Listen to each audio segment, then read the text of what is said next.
जहां आज प्रधानमंत्री नरेंद्र मोदी की अध्यक्षता में केंद्रीय कैबिनेट की अहम बैठक जारी है। यह बैठक ऐसे समय में हो रही है जब केंद्र सरकार में संभावित फेरबदल और विस्तार की चर्चाएं राजनीतिक गलियारों में तेज हो चुकी है। हाल ही में केंद्रीय राज्य मंत्री जॉर्ज कुरियन ने राज्यसभा कार्यकाल समाप्त होने के बाद मंत्री पद से इस्तीफा दे दिया, जिससे राष्ट्रपति द्रौपदी मुर्मू ने स्वीकार भी कर लिया है। वहीं रेल राज्य मंत्री रवनीत सिंह बिट्टू का राज्यसभा कार्यकाल भी समाप्त हो चुका है, लेकिन फिलहाल मंत्री के पद पर अभी बने हुए हैं। इसी बीच मंगलवार को प्रधानमंत्री मोदी ने राष्ट्रपति द्रौपदी मुर्मू से मुलाकात की। हालांकि सरकार की ओर से किसी बदलाव को लेकर अभी तक कोई आधिकारिक घोषणा नहीं हुई है। ऐसे में आज की कैबिनेट बैठक पर राजनीतिक विश्लेषकों और विपक्ष समेत पूरे देश की नजरें टिकी हुई हैं।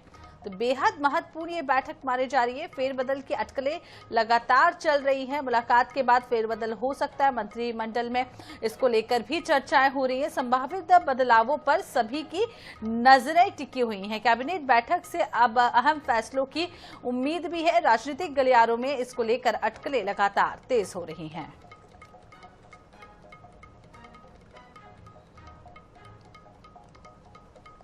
स्पर्श शर्मा, दिल्ली संवाददाता, ज्यादा जानकारी के लिए हमारे साथ जुड़े हैं। स्पर्श, मोदी कैबिनेट की अहम बैठक का और क्या वाकई में मंत्रिमंडल विस्तार को लेकर जो चर्चाएं हो रही हैं उनको लेकर कोई भी सुगबुगाहट?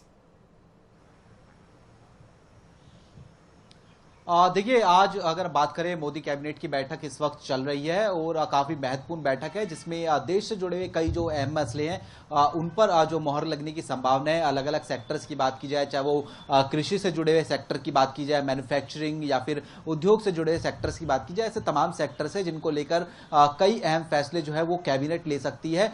और इस बीच इस प्रकार की संभावनाएं भी लगातार जताई जा रही है कि जो सुगबुगाहटें चल रही है मोदी कैबिनेट विस्तार को लेकर, वो इस कैबिनेट बैठक की बाद में देखने को मिलता हुआ नजर आ सकता है। और उसका जो दौर है वो शुरू हो चुका है। हमने देखा कि मंगलवार को जो जॉर्ज कुरियन है केंद्र सरकार में राज्य मंत्री रहे हैं, उनका इस्तीफा हो गया और उसका इस्तीफा जो है वो राष्ट्रपति ने मंजूर भी कर लिया। इस बीच जो प्रधानमंत्री है वो राष्ट्रपति से मुलाकात करते हैं और आने वाले समय में जो है एक लंबी चौड़ी फहरिस्त ये बताई जा रही है कि लगभग 12 से ज्यादा ऐसे केंद्रीय मंत्री या फिर केंद्रीय राज्य मंत्री हैं जो कि अपना इस्तीफा देते हुए जो है नजर आ सकते हैं। और ये इस्तीफे जो है अलग अलग जो समीकरण है उनको साधने के जो है के लिए भी जो है देखने को मिलते हुए जो है नजर आएंगे। मसलन कई जो समीकरण देखने को मिलते हुए नजर आ रहे हैं। एक व्यक्ति एक पद के आधार पर भी जो इस्तीफे हैं वो लिए जा सकते हैं। और इस में बात करते हैं इस क्राइटेरिया की, तो उसमें जो केंद्रीय वित्त राज्य मंत्री है पंकज चौधरी, जिनको उत्तर प्रदेश का प्रदेश अध्यक्ष बना दिया गया है, तो ऐसा माना जा रहा है कि उनका भी इस्तीफा आने वाले समय में हो सकता है। इसी तरीके से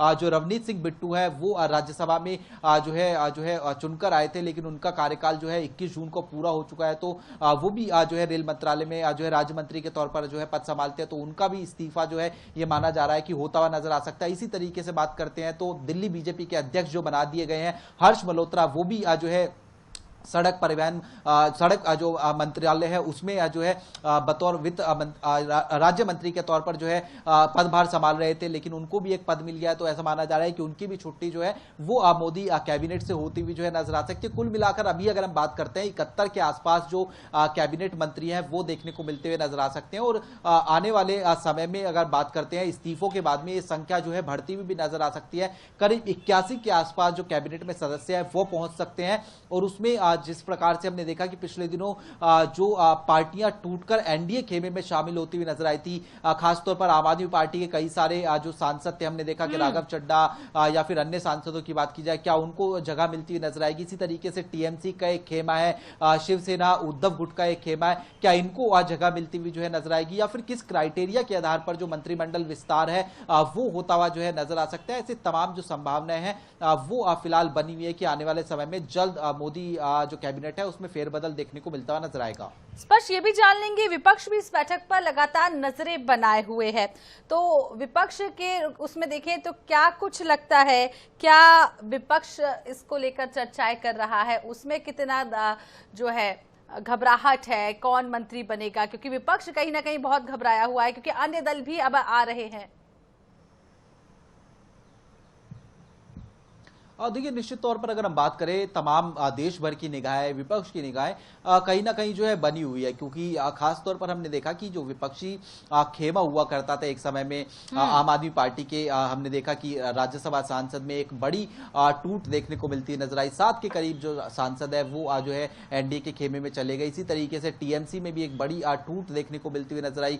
और इसी तरीके से हम देख रहे हैं कि महाराष्ट्र में जो शिवसेना उद्धव गुट है वो भी एक बड़ी टूट की कगार पर खड़ा हुआ सीधे तौर पर जो है नजर आता है। तो ऐसे में क्या ऐसे लोगों को एडजस्ट करने का काम जो है केंद्र सरकार में जो है बीजेपी की तरफ से जो है किया जाएगा?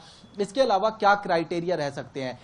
वह एक व्यक्ति एक पद का क्राइटेरिया हो सकता है क्या? जो एज का क्राइटेरिया देखने को मिलता नजर आता है, 70 साल से या फिर 75 साल से ज्यादा वाले व्यक्तियों को जो है मोदी कैबिनेट से जो है हटाते हुए जो है युवा चेहरों को जो है तरजीह देने का काम जो है किया जाएगा, या फिर कैबिनेट के जो ऐसे चेहरे हैं जो संगठन में अच्छा काम कर सकते हैं तो उनको अपने राज्यों में संगठन में भेजकर दूसरे चेहरों को जो है जगह दी जाए? ऐसे तमाम समीकरण जो है बने हुए जो है या फिर नजर आ रहे हैं। और उसके साथ साथ चूंकि आने वाले समय में कई राज्यों में चुनाव भी देखने को मिलते हुए नजर आएंगे। मसलन पंजाब के संदर्भ में हम बात करते हैं तो रवनीत सिंह बिट्टू को अगर हटाया जाता है तो उनकी जगह कौन चेहरा हो सकता है? क्या वो राघव चड्ढा होंगे या फिर कोई अन्य चेहरा जो है पंजाब में जो है तरुण चुग के रूप में जो है केंद्रीय कैबिनेट में शामिल होता हुआ नजर आएगा? ऐसे तमाम प्रमोटेशन कॉम्बिनेशन जो है भारतीय जनता पार्टी अपनाती हुई नजर आती है। और खासतौर पर जो क्षेत्रीय समीकरण है, जातिगत समीकरण है, उनको भी ध्यान में रखा जाएगा मंत्रिमंडल के विस्तार को देखते हुए। तो कुल मिलाकर विपक्ष की भी नजरें बनी हुई है इस पर। क्या कैबिनेट बैठक के बाद कोई प्रेस ब्रीफिंग को लेकर अपडेट?